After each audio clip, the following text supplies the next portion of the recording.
Doug Vermeeren. And Doug, you're going to be talking about a film, and we talked about in the green room about the law of attraction and how you've been involved in projects similar to this one before.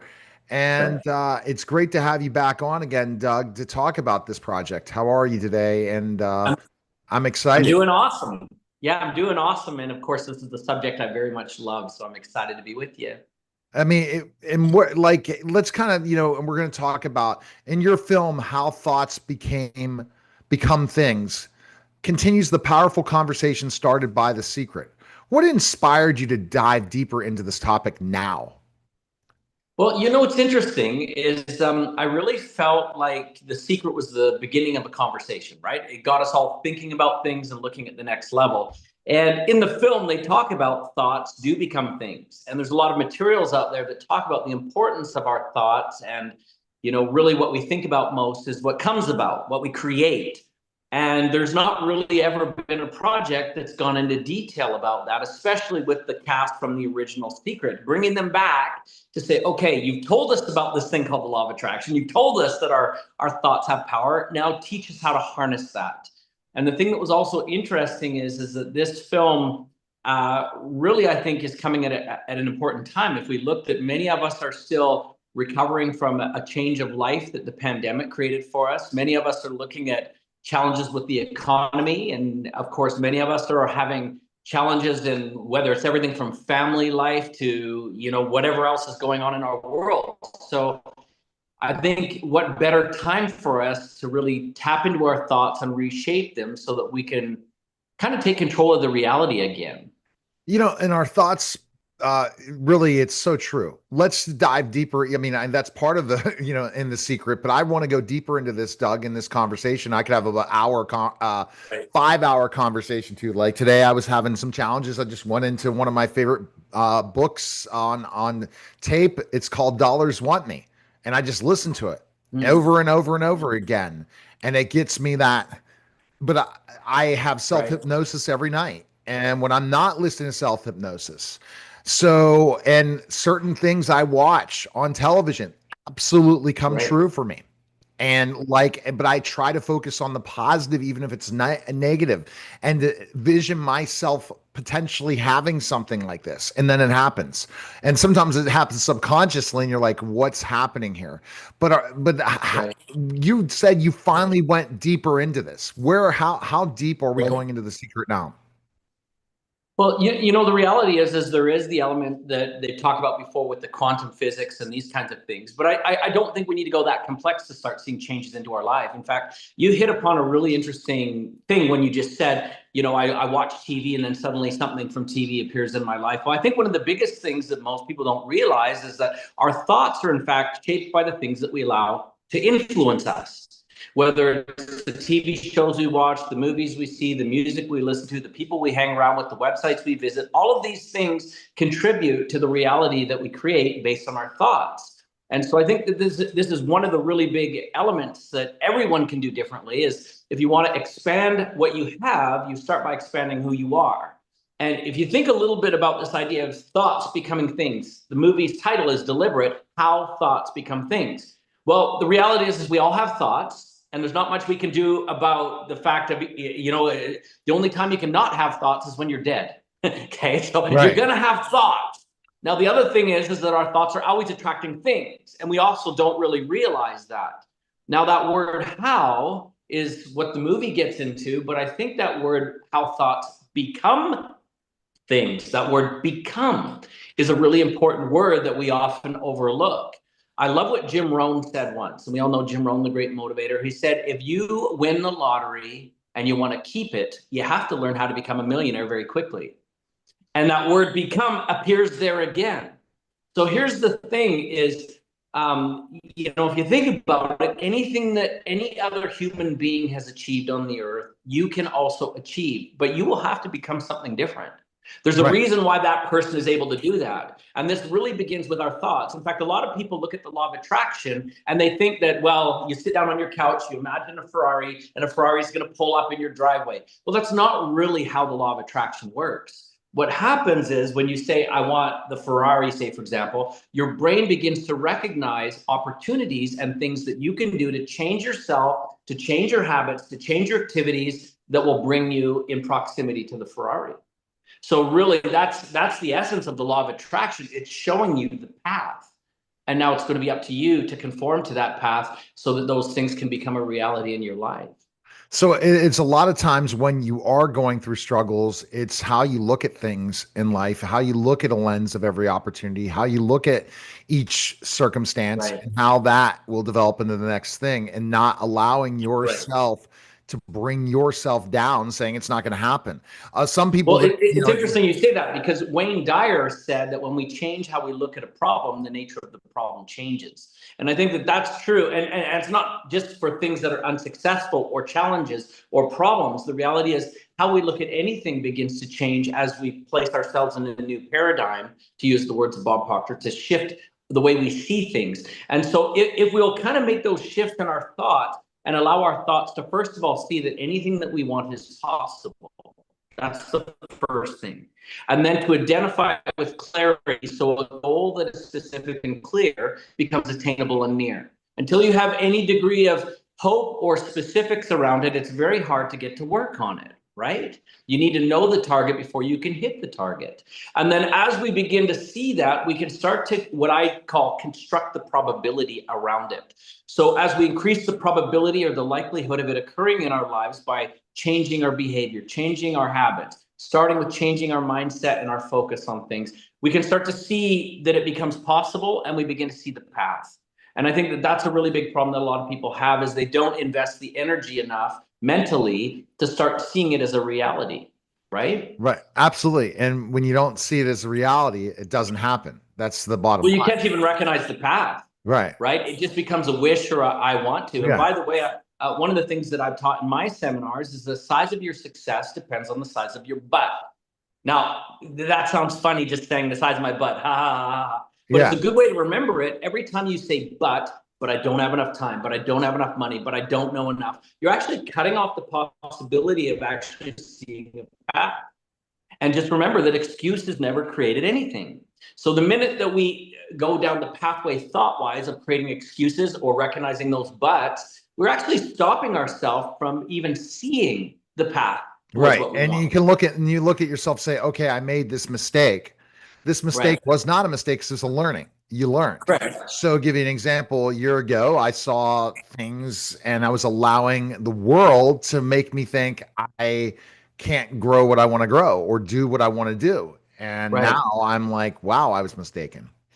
Well, So it's I interesting that you see it. say that too, because Albert Einstein once said, you'll remember, that problems are never solved at the same level of thinking that was used to create them.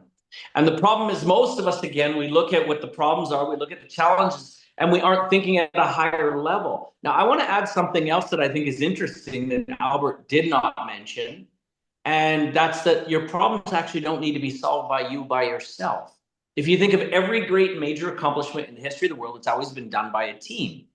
And we've heard the saying that success leaves clues. But how often do we actually try to solve the problem with either those in our network or the examples of others that have become and so forth? So back to this idea of thought in regards to that. Well, they say that you become like the 5 people that you spend the most time with.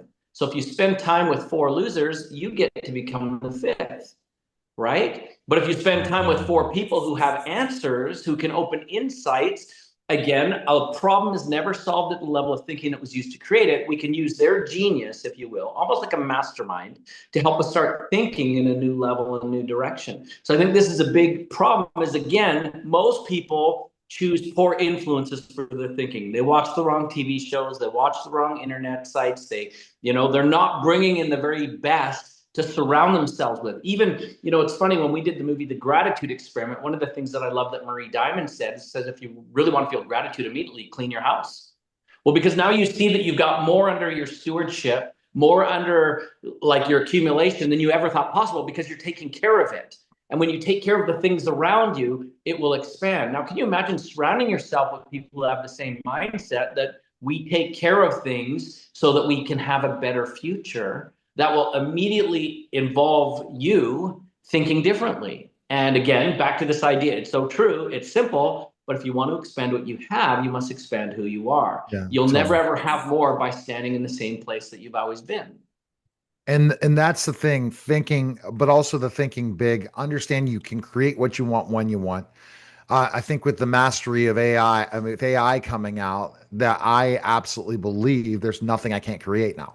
And the reason is because you have every resource available. You talked about surrounding yourself with the same people. If you do listen to lots of self hypnosis every night, if you're everything that you're feeding into your brain is going to help grow you and develop you, you are surrounding yourself with those people. Then going out to Right. the events and looking at the mentors that you really want to work with once you get to that specific point. Now you're even going to another level. And then when you imagine being in front of those people, it happens. It will Right. happen. And it's happening right in front of me. But it's that creative thing that you think there's nothing I can't do. And You I, know, there's something interesting that you made me think about here, and I was thinking about this as you talk about the power of AI. And I use AI too in my life now. In fact, as I'm working on other movies and things, I'll get it to help me with ideas and things. But there's one thing that AI cannot do that it needs you to do for it, and that's to dream. It cannot dream, it cannot create, it cannot come up with a big idea. It can only follow your instructions. So you must be a leader to AI, which means that you have to still have those influences that help you to think big, that take you to the next level. And then you become, again, the creator, that essentially AI is a paintbrush for you. It is a See, tool that I'm allows you to lucky. create. I'm lucky. I get to talk to geniuses like you every day, right? I Well, get I'm it. not sure if The I'm a genius, doctors, but but in this phase, meaning understanding, the right, people I get to talk to every day are amazing. My clients are amazing. The guests that I bring on my show are amazing, and I just continue to feed my brain. And then you feed your brain with the right, best stuff, but there's only a certain amount of time. So, like when you are scrolling social media, you're saying, "Is this really?" There has to be a purpose to everything that you do. If right. there is not a purpose to everything that you do, you're going to allow your subconscious to take control of you from your past or something else. That's my take. But the thing I look at, and I was in the same mode, I was rolling. I'm a creator and I can Right. create what I want when I want. How Well, the, you know, it's something interesting just to continue down this pathway with Albert Einstein for a minute. You remember at one point he said the greatest power in the universe is compound interest. And I think that that is very powerful, but I don't think it is the most powerful. I think the most powerful is, first of all, clarity is the most powerful purpose. When you know where you're going, when you know what you want, that is important. But the second behind it, even before compound interest, is to learn how to delay immediate gratification. So if we know how to get clarity and then also stay focused and not distracted by, again, scrolling on social media and finding things that don't fit. It's okay to scroll if you can find things that fit with your mission, because there's a lot of helpful stuff yes. online, a lot of things that are powerful. But if we're distracted and taken away, again, immediate gratification, we want to watch somebody play with their kitty cat or eat lunch or something stupid that doesn't really serve us on a higher level, it's pulling us away from what we need to do. Again, everything that we say yes to instead of no takes us away from our mission. So we Right. have to have that clarity, first of all, what our mission is, but secondly, the fortitude to say this doesn't fit, this doesn't fit, this doesn't fit, this fits, and What do we, invest and inject our time into the things that are going to lead us closer to what we really want. Yeah, there's certain people that don't believe in the secret, but if you look at those successful people, defining them success in anything in life, it could be Right. health, wealth, whatever it is. You could be successful in anything, and you're like, you've really accomplished life. But you have to have high standards. You have to perform to the highest level, and you Right. also have to believe you can. If you look at all Right. the top athletes, some of them might not they're not into the secret or into this whole understanding. But if you look and study Michael Jordan, you study the people that had Right. that mindset, they accomplished it because they knew they could. There is Well, no you know what? It person. comes back also to what I was just saying. Michael Jordan knows what he wants. He knew exactly what he wants. So there's clarity. But he also said no to a lot of stuff. And he got very focused on what was his job. If you think about this, let's take a professional athlete. How many of them are out there selling tickets to their events? How many of them are cleaning the uniforms of their co-players? How many are booking the hotels and the travel for the team to go someplace? They don't do any of that crap. All they do is get good at what they are doing. And this is, by the way, I studied more than 400 of the world's top entrepreneurs, and I found something really interesting that contradicts what we are taught. You hear often, get out of your comfort zone if you want to be successful. You got to do all these things that are uncomfortable. And I'm going to say that that's total crap. The top achievers that I interviewed actually got into their brilliance zone. They recognized what they were really good at, and the stuff that they were mostly uncomfortable with, they delegated to other people. You need to really run your life like a funnel. Now, if we hold a funnel kind of this way, you'll notice that's people who do everything, and in the end, they get little, right? Like a funnel looks like that. If you're going to do everything, you're going to get little. But if you turn it upside down, so the top is narrow and the rest is wide, well, now you're being very focused, very committed, very clear with what you want, very intentional, and you will get everything. It'll all open up. And I think that this is the problem with, again, too many success teachers now with this idea around comfort zone, get out of your comfort zone. Well, there are some things that you will have to do that will be uncomfortable, but you need to be more selective on what those are. And they need to fit with clarity into where you're headed. For example, I'll never do my own dental work. I'll never cut my own hair. I'll never do my own taxes. I'll never build my own websites. Why do I need to waste time with that? And if you remember the book Outliers with Malcolm Gladwell, he said to become an expert at any given thing takes 10,000 hours. So I'm not going to waste 10,000 hours trying to get good at something that's not going to affect my bottom line or take me closer to my dreams. Exactly. I can hire someone for that. All right. The best place people can find the film. Because again, this is really going to give us the next clarity of where to go if you're definitely into The Secret and seeing all the different things. Where can they go, Doug? Yeah, in fact, on any streaming service right now, we're inviting people to go to Apple TV and just type in How Thoughts Become Things. Just because that's the easiest. Everybody pretty much has it, especially if you've got an Apple device. But you can find it on a variety of streaming services. Of course, you could even Google How Thoughts Become Things, and the movie will come up for you.